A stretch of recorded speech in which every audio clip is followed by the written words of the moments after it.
বন্ধুরা, আমি পায়েল। তো আমার একটা নতুন রেসিপির সঙ্গে সবাইকে জানাই স্বাগত। তো আজকে বানাবো ফুলকপি আলু দিয়ে কড়াইশুঁটি দিয়ে মাছের মাথা, কাতলা মাছের মাথা দিয়ে রসা বানাবো। তো রসা বানানোর জন্য যে যে উপকরণগুলো লাগবে সেই উপকরণগুলো একবার তোমাদেরকে আমি বলে নিই। তো এখানে নিয়ে নিয়েছি ফুলকপি আর আলু কেটে। তো এখানে নিয়ে নিয়েছি একটা বড় সাইজের কাতলা মাছের মাথা। তো এখানে নিয়ে নিয়েছি পেঁয়াজ কুচনো, এখানে নিয়েছি টমেটো, এখানে নিয়েছি আদা রসুন, এখানে নিয়েছি চালমগজ, এখানে নিয়েছি জিরে, ধনেপাতা আর এখানে কড়াইশুঁটি। তো আজকে এই রেসিপিটি তোমাদের সঙ্গে কিভাবে রান্না করি, তো পুরো রেসিপিটা আমার সঙ্গে থেকো বন্ধুরা।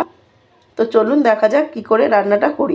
এখানে একটা পরিষ্কার কড়াই বসিয়ে দিয়েছি, তার মধ্যে দিয়ে দেবো এখানে কিছুটা পরিমাণ সাদা তেল। তো একটু বেশি পরিমাণ আমি এখানে সাদা তেল দিয়ে দিয়েছি। তো এটা একটু বেশিক্ষণ ধরে গরম করে নেব। এখানে আমার তেলটা গরম হয়ে গেছে। এখন আমি কেটে রাখা আলুগুলো আস্তে আস্তে দিয়ে দেবো, দিয়ে একটু লাল লাল করে ফুলকপি আলুটা আগেই ভেজে নেব। সব আলুগুলো আমি এইভাবে আস্তে আস্তে করে দিয়ে দিলাম। প্রথমে আমি দিয়ে দেবো অল্প পরিমাণ এখানে একটু লবণ দিয়ে দেবো অল্প পরিমাণ একটুখানি হলুদের গুঁড়ো। তো হলুদের গুঁড়োটা দিয়ে দিচ্ছি, একটুখানি আলুটা সুন্দর দেখতে লাগবে। তো তার জন্য হলুদ আর লবণটা ভালো করে দিয়ে দিলাম এর মধ্যে, দিয়ে একটু এগুলো লাল লাল করে আমি ভেজে নেব। বন্ধুরা দেখুন, এখানে আমার সব আলুগুলো সুন্দরভাবে ভাজা হয়ে গেছে। এখন আমি আলুগুলো সব তুলে নেওয়া হয়ে গেছে। এখন আমি এখানে ফুলকপিগুলো লাল লাল করে ভেজে নেব। তো এখানে আমি ফুলকপিগুলো দিয়ে দিচ্ছি। তো এখানে ফুলকপিগুলো দিয়ে দিচ্ছি, একটু জল যেহেতু আছে একটু ছেটাচ্ছে বন্ধুরা। তো আমি সব ফুলকপিগুলো দিয়ে দিলাম, দিয়ে একটু নাড়াচাড়া দিয়ে নেব। তো এখানে আর হলুদ দেবো না, যেহেতু আগেই হলুদ দিয়েছি আমি। তো এখানে একটুখানি দিয়ে দেবো সামান্য একটু লবণ, যাতে ফুলকপির মধ্যে লবণগুলো ভালোভাবে ঢোকে। তো এখানে দিয়ে দেবো অল্প পরিমাণ একটুখানি মধ্যে দিয়ে দিচ্ছি অল্প পরিমাণ একটু লবণ, দিয়ে ভালোভাবে এটা লবণটা ফুলকপির গায়ে মিশিয়ে দেবো। এইভাবে খুন্তি দিয়ে নাড়াচাড়া দিয়ে সব জায়গায় একটুখানি দেখো ভালো করে এটা ভেজে নেবো, লাল লাল করে একটু ভেজে নেবো আমি। বন্ধুরা দেখুন, এখানে আমি সুন্দর লাল লাল করে একটুখানি কপিগুলো ভেজে নিয়েছি। এখন আমি কপিগুলো তুলে, বন্ধুরা এদিকে দেখুন মাছের মাথাগুলো একটু লবণ হলুদ মাখিয়ে দিয়েছি, তোমাদেরকে আর এটা আমি দেখাইনি। তো এখানে নিয়ে নিয়েছি, তো কড়াইয়ে তেল আরেকটু দিয়ে দিয়েছি। ফুলকপি ভাজার পরে যে তেলটা ছিল, তো তার মধ্যে আরেকটু তেল দিয়ে মাছের মাথাগুলো আমি ভেজে নেব। তো এখানে দিয়ে দিয়েছি, তো আরেকটা মাছের মাথা দিয়ে দেবো, দিয়ে আমি এটাকে ঢাকা দিয়ে দেবো, নাহলে ভীষণ ফুটবে। এখনই ফুটছে, দিতে না দিতেই বন্ধুরা দেখো। তো আরেকটু ভালো করে ঢাকা দিয়ে দেবো, দিয়ে কিছুক্ষণ ভেজে নেব। বন্ধুরা মাছের মাথাগুলো সুন্দর করে ভাজা হয়ে গেছে। এখন আমি সব মাছের মাথাগুলো তুলে নেব।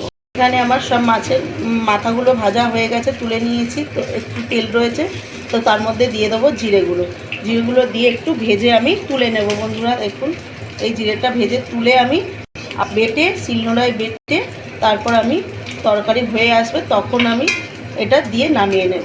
তো এখন এটা আমি ভালো করে ভেজে তুলে নেব। বন্ধুরা এখানে আমার জিরে কিছুটা রেখে দিয়েছি ফোড়নের জন্য, তো আর একটু এখানে কালো জিরে ফোড়ন দিয়ে দিলাম। বন্ধুরা এখানে আমার দেখুন জিরেটা উপরে উপরে এসছে, এর মধ্যে দিয়ে দেবো পেঁয়াজ কুচি। তো এখানে আমি মাছের মাথা যেহেতু দিচ্ছি, তো এর মধ্যে পেঁয়াজ কুচি দিয়ে দিচ্ছি। তো এখন এটা ভালোভাবে একটু নাড়াচাড়া দিয়ে দেবো, নাড়াচাড়া দিয়ে একটুখানি ভেজে নেব। তো দিয়ে দেবো টমেটো কুচা, দিয়ে দিলাম টমেটো। একটুখানি এগুলোকে হালকা করে ভেজে দেবো। তো দিয়ে দেবো অল্প পরিমাণ একটুখানি লবণ দিয়ে দিয়েছি, যাতে টমেটো আর পেঁয়াজটা নরম হয়ে যায়। তো তার জন্য ওখানে দিয়ে দিলাম, দিয়ে একটু কিছুক্ষণ ধরে এটাকে আমি হালকা করে ভেজে দেবো।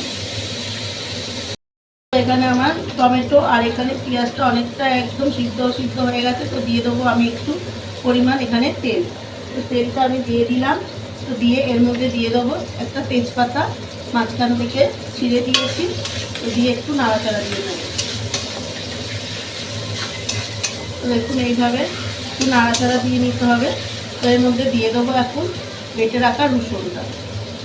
তো রসুনটা দিচ্ছি, একটা ফুলকপি স্মেল আছে তো ভালো লাগবে না, তো তার জন্য। আর এখানে মাছের মাথা দিচ্ছি, তার জন্য এখানে আমি ফুলকপিতে একটু রসুন দিয়ে। তো এখন এটা ভালোভাবে আমি একটু নাড়াচাড়া দিয়ে ভেজে নেব। তো এর মধ্যে দিয়ে দেবো আদা বাটা। তো আমরা এখানে দিয়ে দিচ্ছি কিছুটা আদা বাটা। তো এখন আরেকটু ভালোভাবে নাড়াচাড়া দিয়ে দেবো। তো এইভাবে একটু নাড়াচাড়া দিয়ে নিতে হবে। তো এর মধ্যে একে একে সব মশলাগুলো দিয়ে দেবো, যেগুলো ঘরোয়া মশলা। এখানে দিয়ে দেবো একটু হলুদ গুঁড়ো, লঙ্কা গুঁড়ো। তো ভালোভাবে এখানে এখন দিয়ে দিচ্ছি একটুখানি হলুদের গুঁড়ো,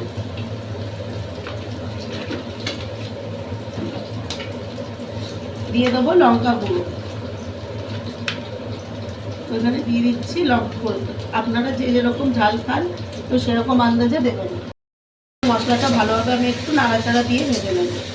তো সামান্য দিয়ে দেবো একটু জল, নাহলে মশলাটা পুড়ে যাবে বন্ধুরা, ওই জন্য আমি এখানে একটুখানি জল দিয়ে দিলাম। তো এখন ভালোভাবে মশলাটাকে 2 মিনিট ধরে আমি কষিয়ে নেব। মিনিট ধরে ভালোভাবে মশলাটা আমি কষিয়ে নিয়েছি বন্ধুরা, দেখুন। তো এর মধ্যে এখন দিয়ে দেবো চালমগজ বাটা। তো চালমগজ বাটাটা আমি পুরোটাই দিয়ে দিলাম, দিয়ে একটু নাড়াচাড়া দিয়ে দেবো। তো ফুলকপির তরকারিতে একটু যদি বা চালমগজ দেওয়া হয় দুর্দান্ত স্বাদ হয় বন্ধুরা। তোমরা চাইলে দিতেও পারো, নাও দিতে পারো। তো আমার হাতের সামনে ছিল, তো তার জন্য আমি দিয়ে দিলাম। তো এর মধ্যে দিয়ে দেবো আগে থেকে কড়াইশুঁটিটা ছাড়িয়ে রাখা, সেই কড়াইশুঁটিটা আমি এর মধ্যে অ্যাড করে দিলাম, দিয়ে ভালোভাবে আরেকটু কষিয়ে নেব। তো দেখুন এইভাবে কষাতে হবে ভালো করে। তো এর মধ্যে দিয়ে দেবো ভেজে রাখা আলু আর ফুলকপিটা একসঙ্গে দিয়ে দেবো। যেহেতু এটা আমার ভাজা রয়েছে, তো আমি এখানে দিয়ে সুন্দর করে একটুখানি কষিয়ে নেব। দেখুন বন্ধুরা, এইভাবে কিছুক্ষণ ঢাকা দিয়ে দিয়ে এটা কষাতে হবে। এখানে দেখুন ভালোভাবে আমার কষানো হয়ে গেছে, এমনকি ফুলকপি আলু থেকে ভালো করে তেলও ছেড়ে দিয়েছে। দেখুন এরকম তেলও ছেড়ে দিয়েছে। তো এখন আমি এখানে জল অ্যাড করে দেবো। তো এটা ভালোভাবে কষিয়ে নিতে হবে, নাহলে ভালো লাগবে না বন্ধুরা। তো আমার ভালোভাবে কষানো হয়ে গেছে। এখন আমি এখানে দিয়ে দেবো, এখানে আমার পরিমাণ মতো এখানে আমি গরম জল ইউজ করছি। তো এখানে দেখুন আমি আমার পরিমাণ মতো দিয়ে দিয়েছি এখানে জল। তো এখানে আমার আরেকটু জলের প্রয়োজন, তো আমি আরেকটু জল দিয়ে দেব। তো আরেকটু আমার জলের প্রয়োজন, তো তার জন্য গরম জল আমি এখানে ইউজ করেছি। চাইলে তোমরা গরম জলও ইউজ করতে পারো, আবার ঠান্ডা জলও ইউজ করতে পারো। গরম জলটা দিলেই খুব তাড়াতাড়ি তরকারিটাও ফুটে যায় আর খেতেও ভালো হয় বন্ধুরা। তো কিছুক্ষণ ঢাকা দিয়ে আরও সিদ্ধ করে নেবো আলু আর ফুলকপিটা।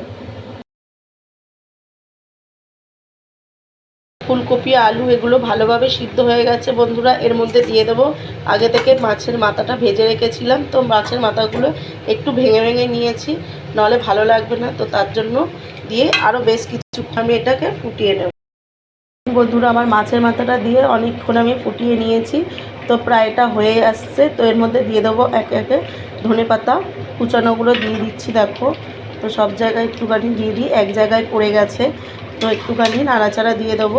তো ধনেপাতা শীতের সবজির সঙ্গে খুব ভালো যায়, তো আমি এখানে ধনেপাতা দিয়ে দিয়েছি। তো এখন দিয়ে দেবো গরম মশলা জিরে বাটাটা এখনই এর মধ্যে অ্যাড করে দেবো বন্ধুরা। যে জিরে বাটাটা আমি তুলে রেখেছিলাম জিরে ভেজে, তো সেই জিরেটা বেটে এর সঙ্গে একটু গরম মশলা দারচিনি এলাচ আর দিয়েছি, দিয়ে আর এর মধ্যে দিয়ে দিলাম। তো এখন একটু নাড়াচাড়া দিয়ে এটাকে নামিয়ে নেব। তো এটা পুরো রেডি হয়ে গেছে। তো দেখো এইভাবে আমি ঘেটে দিলাম, তো বেশি ঘাটবো না, তাহলে এখানে ফুলকপিগুলো ভেঙে যাবে। তো দারুণ দেখতে লাগছে দেখুন বন্ধুরা, এটা একদম মাখা মাখা করেছি। তো দেখুন এটা এখন আমি নামিয়ে নেব। এই দেখুন আমি নামিয়ে নিয়েছি। তো কালারটা কত সুন্দর এসছে, এটা রুটি বা পরোটার সঙ্গে দারুণ খেতে লাগে বন্ধুরা। আর আজকের ভিডিওটি তোমাদের কাছে কেমন লাগলো কমেন্টে জানিও বন্ধুরা। ভালো লাগলে লাইক কমেন্ট শেয়ার সাবস্ক্রাইব করে পাশে দেখুন, নতুন নতুন ভিডিও ছাড়া মাত্র তোমাদের কাছে যাতে পৌঁছে যায়। তো বন্ধুরা ততক্ষণে সুস্থ থেকো, ভালো থেকো, দেখা হবে আর একটা নতুন কোনো রেসিপির সঙ্গে। টাটা বন্ধুরা।